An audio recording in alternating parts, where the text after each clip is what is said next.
इसलिए हर सुन्नी के हर घर में हुसैन होते हैं। अली की मोहब्बत हो, अबू बकर से मोहब्बत हो, यही दलील है। और सुनो, लताइफ अशरफियों पढ़ो पढ़ो, तब तुम्हें समझ में आएगा शान सिद्दीक क्या है,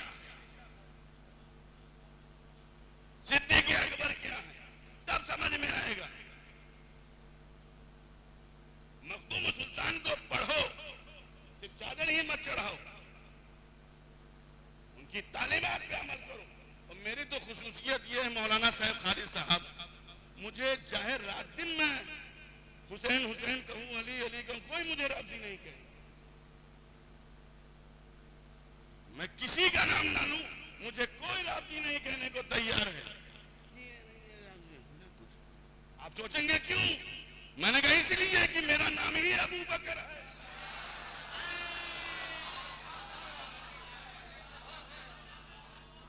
मैं हुसैन हुसैन कहता रहूं, कोई मुझे नहीं कहेगा ये राजी हो गए, ये वो हो गए, मुझे कोई नहीं कहेगा। बोले साहब क्यों नहीं? आपका हमारा नाम ही अबू बकर है। अब सोचो, जब नामे अबू बकर में ये ताकत है कि राजी बनने नहीं देता, जब नामे अबू बकर में ये पावर है कि राजी बनने नहीं देता, तो जब नाम में ये ताकत है तो अबू बकर की जात में कितनी ताकत होगी।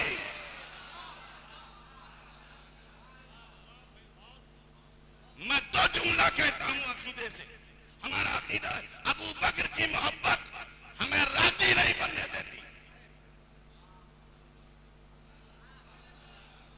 अबू बकर की मोहब्बत हमें राजी नहीं बनने देती, और अली की मोहब्बत हमें नासबी नहीं बनने देती।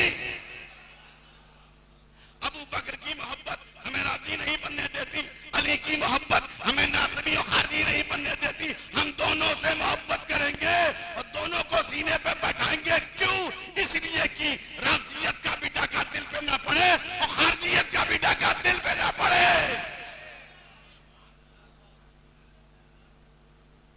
ये होना चाहिए। अबू बकर सिद्दीक के ताल्लुक से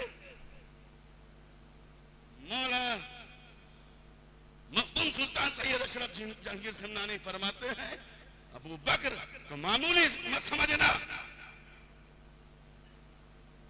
उन्हें मामूली अब मत समझिएगा। वो ख्वाहिश नहीं, वो किसी ख्वाहिश के पीछे जीते नहीं थे। अबू बकर क्या लेकर आयो? अल्लाह रसूल को छोड़ के आया। वो अबू बकर सिद्दीक जिनके अंदर ईसार कुर्बानी का जज्बा था, जिसकी कुर्बानी को रसूल पसंद करते थे, अगर इंतखाब किया तो अबू बकर का किया, बता दिया कि पहचानो अबू बकर को। और अबू बकर को सिर्फ नबी ही ने नहीं, अली ने भी पहचाना।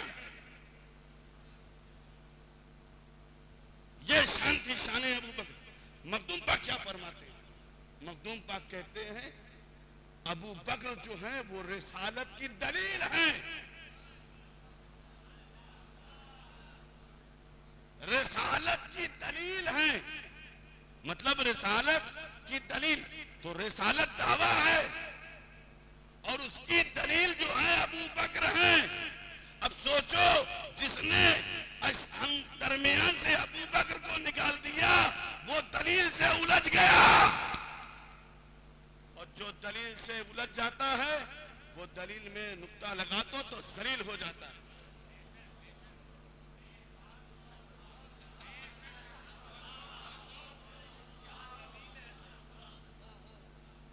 इसीलिए मखदूम अशरफ जहांगीर समनानी ने अपने रिसाले कबरिया में लिखा, हक अबू बकर का है।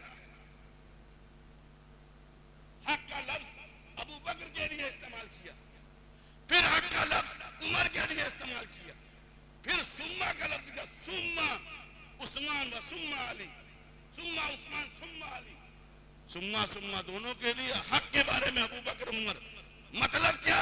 मखदूम अशरफ को मालूम था कि भारत में कुछ लोग पैदा होंगे उस्मान के हक की बात नहीं करेंगे, अली के हक की बात नहीं करेंगे, बात करेंगे अबू बकर और उमर की। तो पहले ही से मैं हक लिख देता हूं ताकि मुरीदों को परेशानी ना हो। वो कहते हैं जब अशरफ ने माना है तो ये सारे अशरफी भी मानेंगे।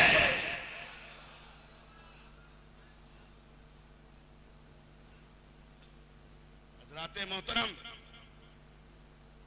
खानकाह हमेशा जवाब देती है, जवाब देती रहेगी।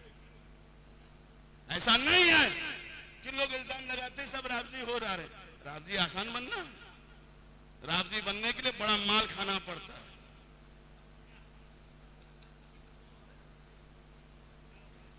और हमारे सुल्तान ने ठोकर मारी है। ठोकर मारने वाले बच्चों से कह रहा हूं मिल गए, नहीं, ठोकर लगाते हैं। और देखा नहीं, जिनके उर्स में आप आए हजरत अमीर मिल्लत कोई मामूली शख्सियत है।